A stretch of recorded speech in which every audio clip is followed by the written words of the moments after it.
Ever since the collapse of IL&FS, questions have been raised on how the entire system missed the signs of a risk build-up. In particular, why did rating agencies fail to flag off risks that later seemed apparent?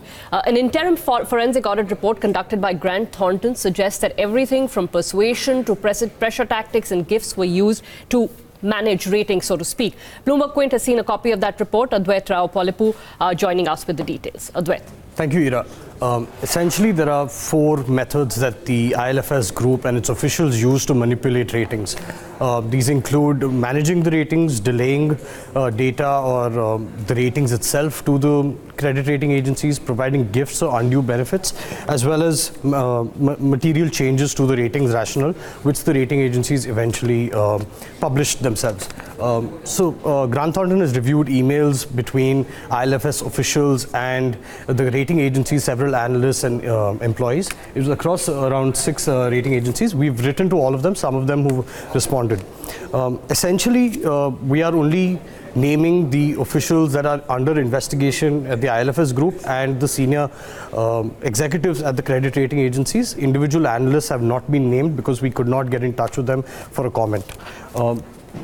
Essentially, the first charge is that they have managed ratings.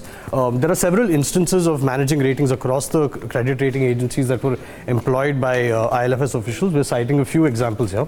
The first one in December 2015, ICRA had told the IL&FS group that it was going to downgrade its rating for infrastructure, IL&FS Transportation Network Limited. But then Arun Saha, the then head of the ITNL, told Ravi Parthasarathi, who's the chairman of the IL&FS group, to intervene.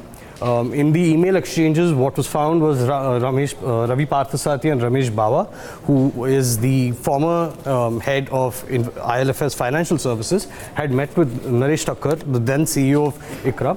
And ICRA agreed to hold the ratings till June 2016, almost 6-7 months after ICRA had initially informed the group that they were going to downgrade the rating. The second charge is that they have made material changes. This basically means that IL&FS officials were allowed to change the ratings rationale after analysts had sent them draft copies.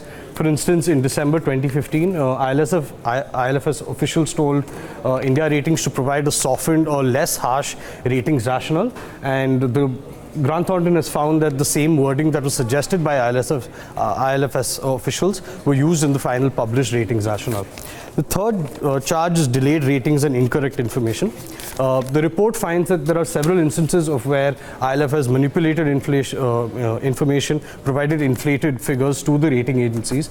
But one example is in September 2018, CARE Ratings was going to issue a AA negative rating to IL&FS Financial Services. But after the intervention of Arun Saha and Ramesh Bawa, CARE held on to the ratings, and the rating was only released in December 2010. The last the main charge is that ratings officials, senior executives at the rating agencies got undue benefits and gifts. One instance is that IL&FS officials facilitated a discount on a residential villa on behalf of the wife of a senior analyst who was at the time with India Ratings. That analyst has since moved on to Singapore to India Ratings' parent company Fitch Ratings. Another instance is D. Ravi Shankar, a founder of Brickwork Ratings, had emailed Arun Kumar Saha thanking him for providing tickets to a football match in Madrid, Spain. Essentially, there are other instances of how gifts were given to analysts and gifts were given to various executives on behalf.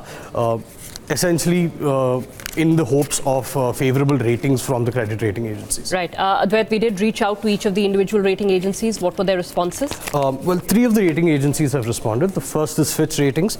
They've said that their employee who was named in the report as receiving undue benefit of a discount on a villa was in violation of their internal code of conduct. He has since been let go. And India Ratings, for instance, says the report was based on partial and selective information and demonstrates a limited understanding of the rating process. They've said that there's no legal standing for the report, and they've also said that Grant Thornton, before publishing the report, did not consult with them on the findings of the report.